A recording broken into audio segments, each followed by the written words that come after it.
మీద చెయ్యి వేసి బొట్టు పెట్టినా, తాళి బొట్టు మెడను కట్టి బొట్టు పెట్టినా, తల మీద చెయ్యి వేసి బొట్టు పెట్టినా, తాళి బొట్టు మెడను కట్టి బొట్టు పెట్టినా, సన్ని కళ్ళు తొక్కినా సప్త పదులు మెట్టినా, సన్ని కళ్ళు తొక్కినా సప్త పదులు మెట్టినా, మనసు మనసు కలపడమే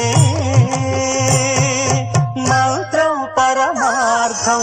శ్రీరస్తు శుభమస్తు, శ్రీరస్తు శుభమస్తు. శ్రీకారం చుట్టుకుంది పెళ్లి పుస్తకం, ఇక ఆకారం దాచుతుంది కొత్త జీవితం.